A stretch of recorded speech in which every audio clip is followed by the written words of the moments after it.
वो जो एक फिल्म थी। आज आपके साथ हूं मैं आशीष। नमस्कार दोस्तों, आज हम आपके लिए फिल्म लेकर आए हैं वो 1966 यानी 1966 में रिलीज हुई। 10 जून को इसका दिन था और ये एक सस्पेंस थ्रिलर फिल्म थी। लोगों ने बेहद पसंद किया इसे और यकीन मानिए, जब अगर आप फिल्म देख चुके हैं तो अलग बात है, लेकिन अगर आपने ये फिल्म नहीं देखी है, आप देखेंगे तो आखिर तक सस्पेंस आपका बरकरार रहेगा कि आखिर असलियत है क्या। इतनी बेहतरीन फिल्म बनाई राज खोसला ने, संगीत दिया मदन मोहन ने और यादगार गीत लिखे राजा मेहंदी अली खान ने। और फिल्म में सुनील दत्त, साधना, अनवर हुसैन, के सिंह, के.एन. सिंह और प्रेम चोपड़ा मुख्य भूमिकाओं में रहे। और दोस्तों, ये फिल्म जो थी, राज खोसला और साधना की जो एक केमिस्ट्री बनी थी, उसके तहत 3 फिल्में उन्होंने ऐसी थ्रिलर सस्पेंस वाली बनाई थी साधना के साथ, जिसमें से एक ये दूसरी फिल्म थी। और दूसरी अलग जो फिल्में थी वो कौन थी, जो 1964 में रिलीज हुई थी, और अनीता 1967 में, और उनके दरमियान में यानी बीच में 1966 में फिल्म आई थी। फिल्म बॉक्स ऑफिस पर बेहद सफल रही। फिल्म का नाम था मेरा साया। यह फिल्म 1964 की मराठी फिल्म पथलाग यानी डचेस की रीमेक है, जिसको संवाद लिखे थे राजा परांजपे ने, माफ कीजिएगा। और इस फिल्म की पटकथा लिखी थी जी.आर. कामथ ने और प्रोड्यूसर थे इस फिल्म के प्रेम जी। सिनेमाटोग्राफी का पक्षभार संभाला था वी बाबा साहब ने और एडिटर थे इस फिल्म के दास धैमड़।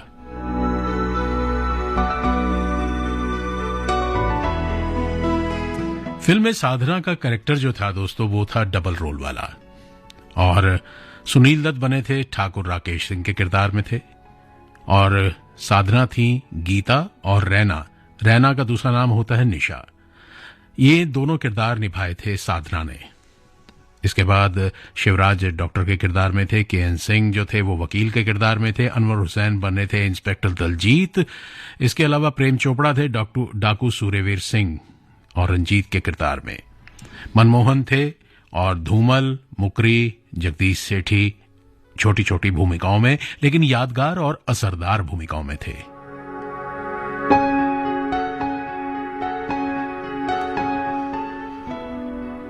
फिल्म में कुल 5 गाने रहे, लेकिन सभी के सभी गाने राजा मेहंदी अली खान के कलम से निकले और यादगार बन गए।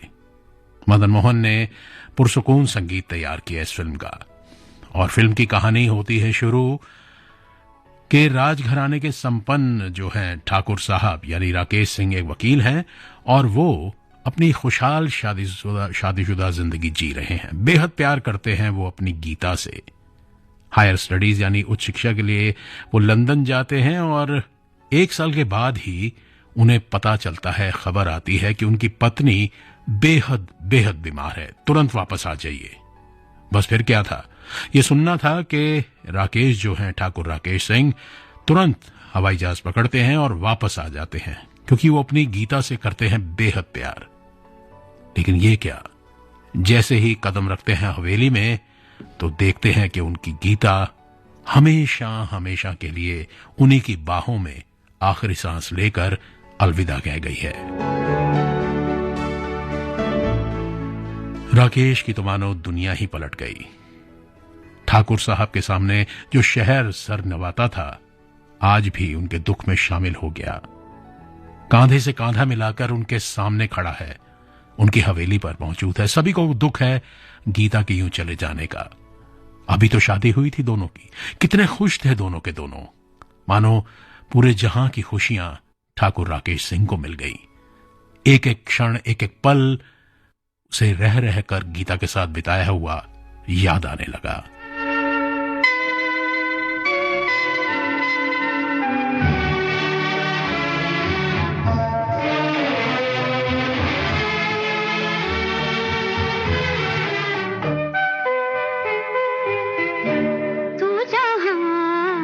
जहाँ चलेगा मेरा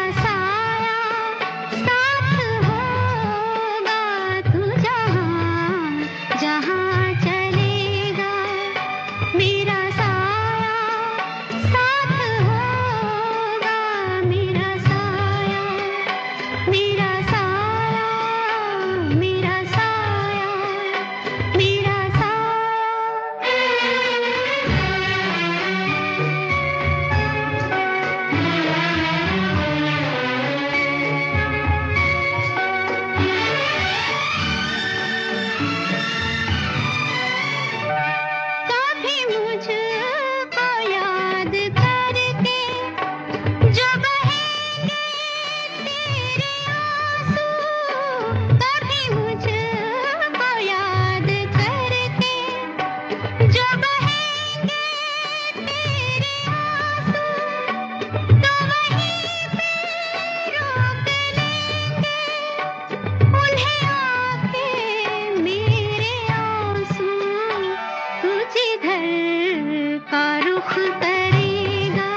नजर या ना तेरे पास होंगे मैं भी, तू कहीं भी जा रहेगा, मेरा साया साथ होगा, तू जहाँ जहाँ चलेगा, मेरा साया साथ होगा, मेरा साया, मेरा साया, मेरा साया, मेरा साया।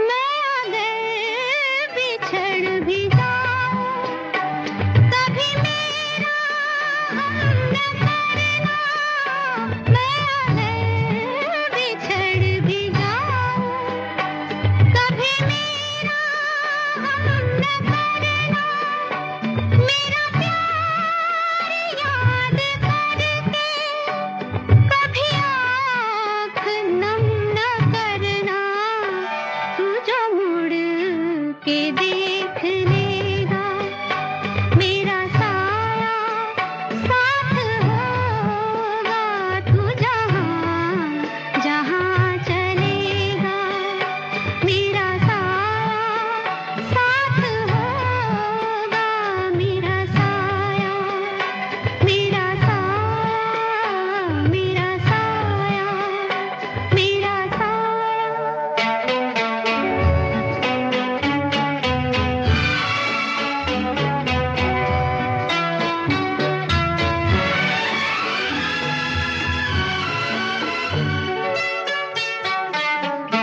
मेरा गम रहा है शामिल तेरे दुख में, तेरे गम में, मेरा गम रहा है शामिल तेरे दुख में, तेरे गम में, मेरे प्यार ने दिया है तेरा साथ हर जन्म में, तू कोई जन्म भी लेगा, मेरा साया साथ होगा, तू जहाँ जहाँ चलेगा, मेरा साया साथ होगा, मेरा साया, मेरा साया, मेरा साया। मैं अगर बिछड़ भी जाऊं तो कभी आंखें नम ना करना, क्योंकि मेरा साया हमेशा साथ होगा। लेकिन ठाकुर राकेश सिंह करे तो करे क्या, बस दिन रात गीता का गाया हुआ ये गीत वो हमेशा सुनता रहता है, मानो उसकी जिंदगी ठहर सी गई है, वक्त थम सा गया है, क्योंकि गीता के बिना ये जीवन, ये जिंदगी बेमानी है, बेरंग है। दिन रात गीता की समाधि पर, जो कि उसने अपने घर पे ही बनवा ली है, बाहर आंगन में, उस समाधि पर बैठा रहता है राकेश गुमसुम, किसी से मिलना नहीं, कचहरी जाना नहीं, लोगों से मिलना नहीं, और बिल धीरे धीरे धीरे वो गम के सागर में डूबने लगता है।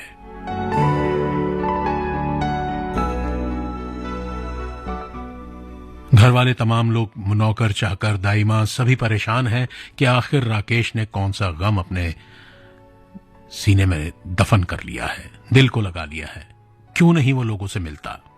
इसी बीच एक दिन एक पुलिस इंस्पेक्टर यानी इंस्पेक्टर दलजीत ठाकुर राकेश सिंह से मिलने आता है, और जब उसकी मुलाकात होती है राकेश से, तो वो बताता है कि अभी हाल ही में हमने डाकुओं के गिरोह को पकड़ा है, और जब पीछा कर रहे थे तो 2 डाकू तो हमारे हाथों मारे गए, बाकी भाग गए, लेकिन उस गिरोह की एक लड़की को हमने गिरफ्तार कर लिया।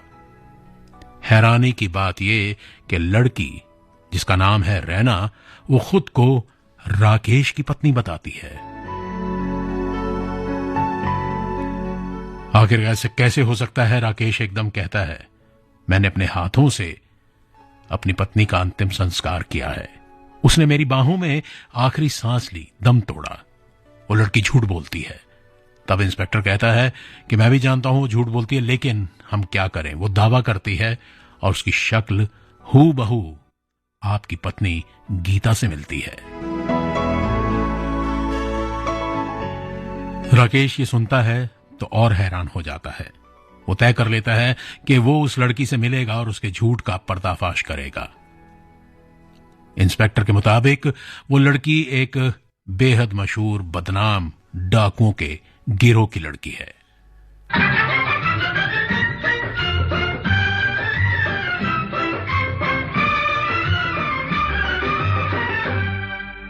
झुमका गिरा रे हाय, झुमका गिरा रे बरेली के बाजार में, झुमका गिरा रे बरेली के बाजार में, झुमका गिरा झुमका गिरा हाय हाय हाय, झुमका गिरा रे बरेली के बाजार में, झुमका गिरा रे।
फिर क्या हुआ? फिर झुमका गिरा रे हम दोनों की तकरार में, झुमका गिरा रे हम दोनों की तकरार में, झुमका गिरा रे बरेली के बाजार में, झुमका गिरा रे।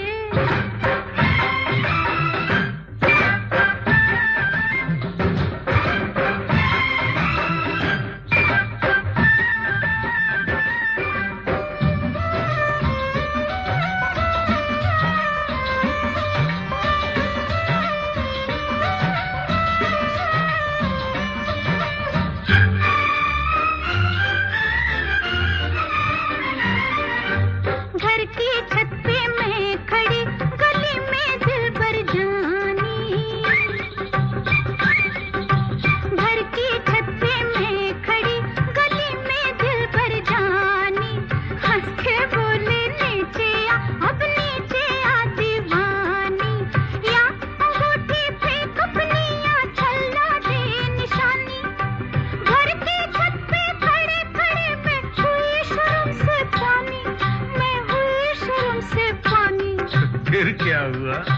दया फिर झुमका गिरा रे हम दोनों के इस प्यार में, झुमका गिरा रे हम दोनों के इस प्यार में, झुमका गिरा रे बरेली के बाजार में। रैना को देखने के बाद राकेश बिल्कुल हैरान रह जाता है, हक्का बक्का रह जाता है। हूबहू गीता, लेकिन ऐसा कैसे हो सकता है? गीता का तो अंतिम संस्कार खुद राकेश ने अपने हाथों से किया, लिहाजा वो मानने को कतई तैयार नहीं होता कि ये उसकी अर्धांगिनी है, उसकी अपनी गीता है, पत्नी है। भले ही दोनों की शक्ल सूरत एक जैसी क्यों ना हो। इनकार कर देता है और कह देता है कि तुम एक फरेबी लड़की हो, तुम मेरे साथ कुछ छल कपट कर रही हो, फरेब कर रही हो, तुम मेरी बीवी नहीं हो। लेकिन रहना है कि टस से मस होने को तैयार नहीं। वो कहती है मैं ही आपकी पत्नी हूं, मैं ये साबित कर सकती हूं और मुझे अपना हक चाहिए, मुझे अपना घर वापस चाहिए। तब राकेश कहता है कि तुम मेरी पत्नी नहीं हो। अब बात पहुंचने लगती है अदालत तक, क्योंकि पुलिस भी कुछ नहीं कर सकती। वो कहती है कि अगर ये ऐसा दावा कर रही है तो इसकी बात सुनी जाएगी। पूरा शहर हैरान है, सभी लोग हैरान हैं कि आखिर राकेश के साथ वक्त कैसा मजाक कर रहा है। कुछ ऐसी बातें रैना राकेश को अकेले में बताती है जो केवल एक पत्नी ही जानती है। राकेश और परेशान हो जाता है कि आखिर उसकी और गीता की वो तमाम निजी बातें रैना को कैसे पता। थका हारा मायूस सा राकेश वापस आता है। घर पर आकर फिर से गीता की तस्वीर के सामने बैठकर माजी को याद करता है और रोने लगता है।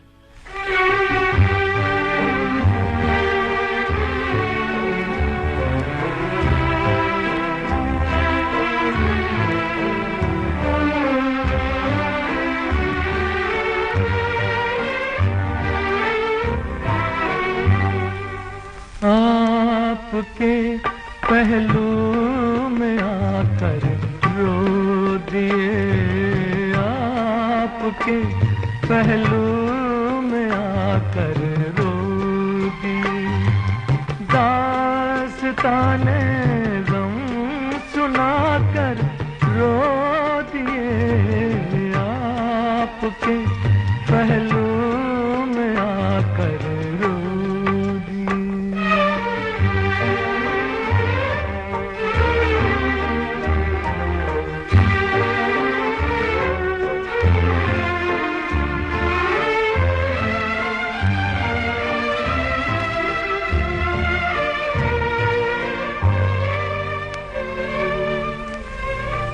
जिंदगी में कर दिया जब भी उदास आ गए, घबरा के हम मंजिल के पास सर झुकाया, सर झुका कर रो दिए, आपके पहलू में आकर रो दिए।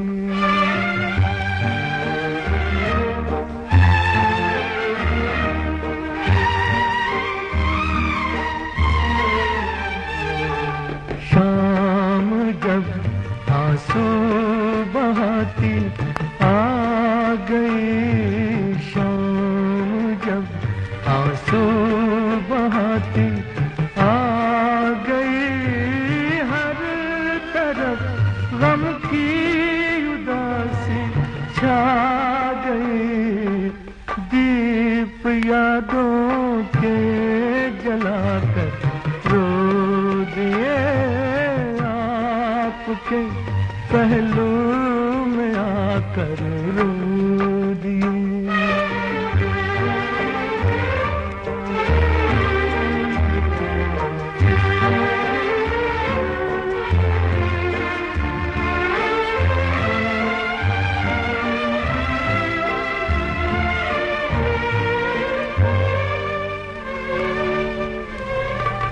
गम जुदाई का सहा जाता नहीं, आपके बिन अब रहा जाता नहीं, प्यार में क्या क्या गवा कर रो दिए, दास्ताने गम सुना कर रो दिए, आपके पहलू में आकर रो दिए।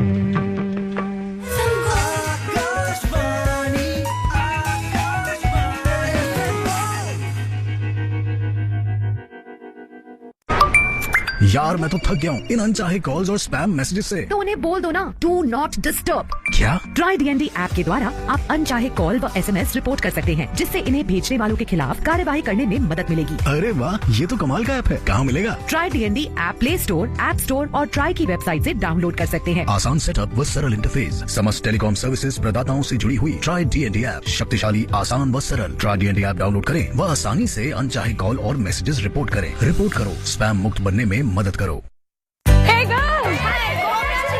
आज तो पार्टी चाहिए। पहले चैंपियन के साथ सेल्फी लेंगे। आइडिया, यही करते हैं पार्टी। Pizza party. ये चल अपना कार्ड और पिन दे। मेरे कार्ड की डिटेल्स मैं खुद ही डालूंगी। आरबीआई कहता है अपना पिन, ओटीपी, सीवीवी या इंटरनेट बैंकिंग पासवर्ड किसी के साथ शेयर ना करें। ऑनलाइन बैंकिंग सिर्फ अपने कंप्यूटर, मोबाइल और सिक्योर नेटवर्क से करें। बाय गर्ल्स, कहाँ जा रही है? सुना नहीं, नो शेयरिंग। आरबीआई कहता है जानकार बनिए, सतर्क रहिए।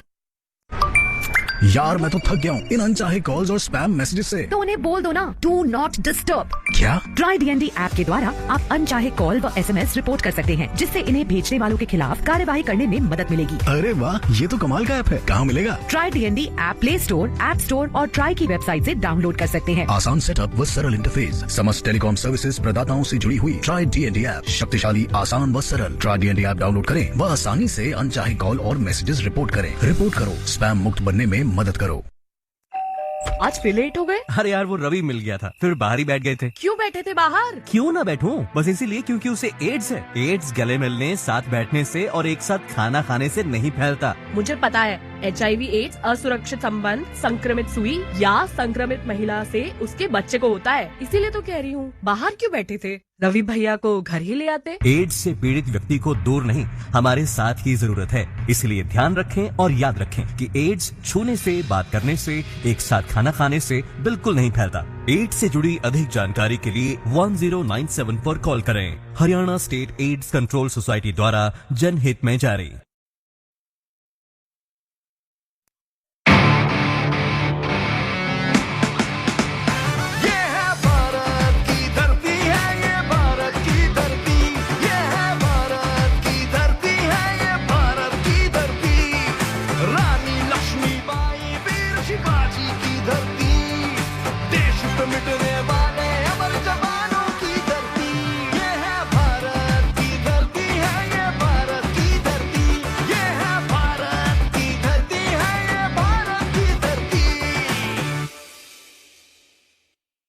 मैं बजरंगलाल ताखर, ओलंपियन, अर्जुनावाड़ी, पद्मश्री, एक में भारतीय सेना का सोल्जर होने के नाते आज ऑपरेशन सिंदूर जो भारतीय सेना ने किया है, बहुत गर्व की बात है कि जो हमारे देश में आतंकवाद फैला रहे हैं उनका जवाब दिया है उन्होंने उनका, क्योंकि हम सेना की वजह से ही यहाँ पर सुरक्षित जीवन व्यतीत कर पाते हैं। अपना देश पूरा सुरक्षित है। आर्मी, नेवी, एयरफोर्स जितने भी सोल्जर्स है उनकी बदौलत है आज जितनी भी सुरक्षा है हमारे ऊपर, जो बॉर्डर की सुरक्षा है, अंदरूनी सुरक्षा है, ये सारी सुरक्षाओं के उनकी वजह से हम सुरक्षित है। हाँ, इनको सलाम करते हैं, हम सैल्यूट करते हैं कि सोल्जर्स अपने बॉर्डर की सुरक्षा कर रहे हैं, जिनको सलाम करते हैं। सर, हम मुंह तोड़ जवाब देने के लिए तत्पर हैं। और अभी तो वो गोली उधर से सीज फायर तोड़ते हैं, गोली फायरिंग करते हैं, तो हम गोला फायर करेंगे इधर।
12:40 और 45 आकाशवाणी दिल्ली का एफएम गोल्ड चैनल 100.1 मेगाहर्ट्ज आपका पसंदीदा कार्यक्रम वो जो एक फिल्म थी। और आज की फिल्म है 1966 में रिलीज हुई फिल्म मेरा साया।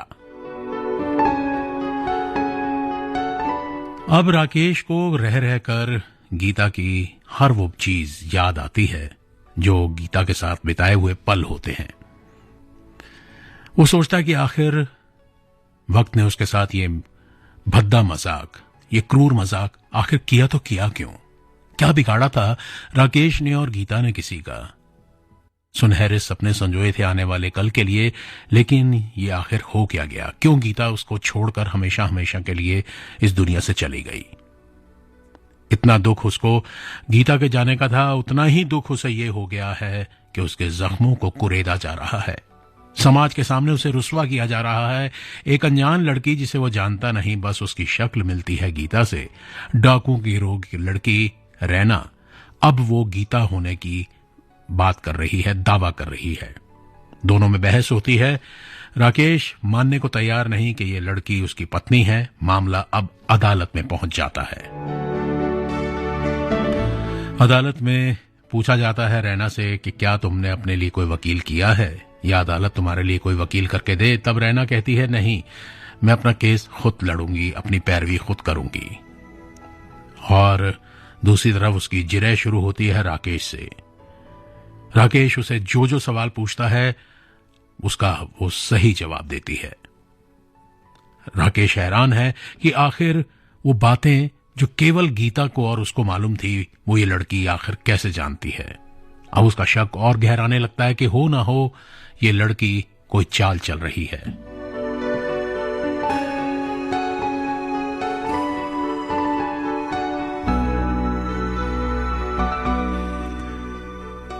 ऐसे ही सवाल जवाब में जब राकेश को भरी अदालत में रैना ये बताती है कि गिरफ्तार करने से 2-3 दिन पहले उसे अगवा कर लिया गया था, तब राकेश पूछता है कि आखिर उसके गले में मंगलसूत्र क्यों नहीं है, जो शादीशुदा हिंदू महिलाओं के लिए सबसे जरूरी आभूषण माना जाता है, जिसे वो अपनी जान से भी ज्यादा प्यार करती हैं। तब रैना बताती है कि एक दिन घर से बाहर जाने से पहले उसने उसे उतार दिया था। राकेश इस बात पर यकीन नहीं करता क्योंकि वो जानता है कि गीता मंगलसूत्र को बहुत पवित्र मानती रही है और उसने इसे कभी नहीं उतारा होगा। लिहाजा रैना जो है वो झूठ बोल रही है। कुछ और सवाल जवाब होते हैं, कई तरह की बहस होती है और उसके बाद राकेश पूछता है गीता से कि आखिर तुम्हारी वो डायरी कहां है जो तुम रोजाना लिखती थी? क्योंकि राकेश घर का कोना कोना छान मारता है लेकिन उसको वो डायरी कहीं नहीं मिलती, जिस डायरी में गीता एक एक बात लिखती थी। वो एक बार फिर माजी में पहुंच जाता है जहां पर उसे याद आता है कि गीता उससे कितना प्यार करती थी और उसके प्यार भरी बातें, यहां तक कि शोक चंचल बातें, शरारती बातें, सभी कुछ गीता उस डायरी में लिखती थी।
आखिर राकेश ने घर छान मारा, लेकिन गीता की डायरी कहीं नहीं मिली। अदालत में जब ये सवाल किया गया गीता रैना से कि गीता की डायरी, जो तुम कह रही हो कि तुम गीता हो, तो तुम्हारी डायरी आखिर कहाँ है, जब इसका कोई जवाब नहीं दे पाती, तब राकेश जज साहब से कहता है कि इसका पर्दाफाश हो चुका है, ये झूठी है, ये नाटक कर रही है, स्वांग रच रही है और ये धोखा दे रही है हम सबको, लिहाजा इसे सजा दी जाए।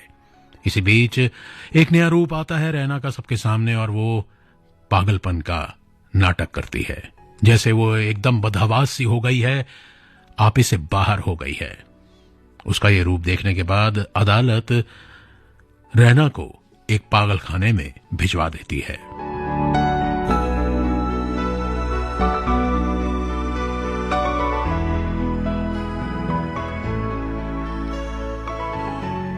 राकेश वापस घर आता है। आने के बाद फिर उसी गम के सागर में डूब जाता है।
जहाँ चलेगा हर जन्म में साथ रहेगा, तो आखिर गीता ने जन्म जन्मांतर की जो कस्में खाई थी वो क्यों तोड़ती?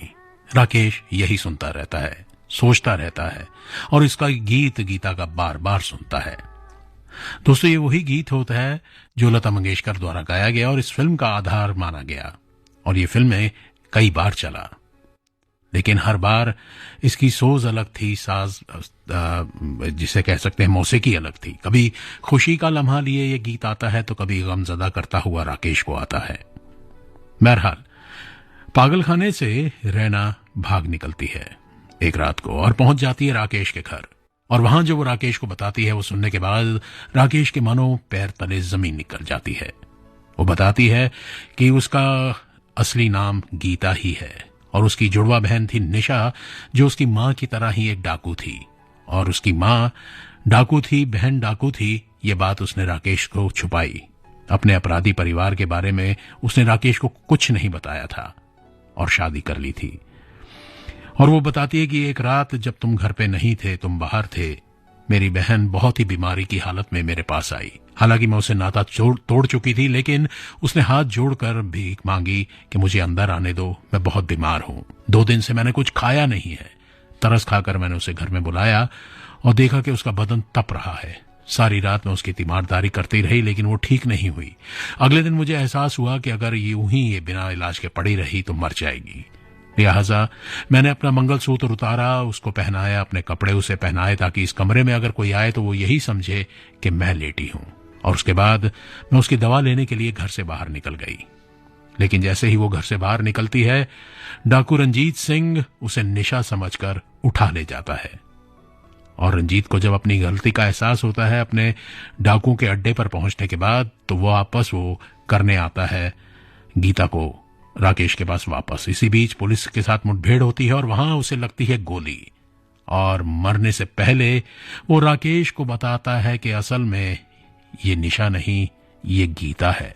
गंगा की तरह पवित्र है तुम्हारी पत्नी, और जो इस दुनिया में नहीं है, जिसका तुमने अंतिम संस्कार किया, वो थी मेरी अपनी निशा।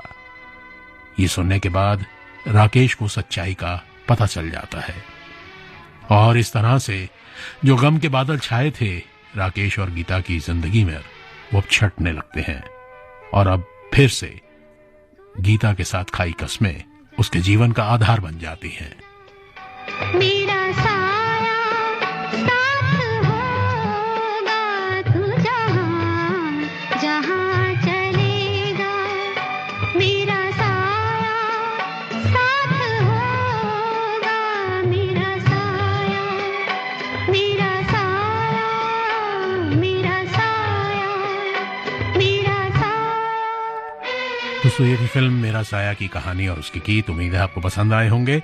आप यूं ही सुनते रहिए आकाशवाणी दिल्ली का एफएम गोल्ड चैनल 100.1 मेगाहर्ट्ज। इस गीत के बाद से आप सुनेंगे समाचार और 1:30 पर आपसे फिर भेंट होगी कार्यक्रम दिल ढूंढता है में। कभी मुझको याद करके जो बहेंगे तेरे आंसू, कभी मुझको याद करके जो बहेंगे तेरे आंसू, तो वहीं पे रोक लेंगे उन्हें आके मेरे आंसू।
ना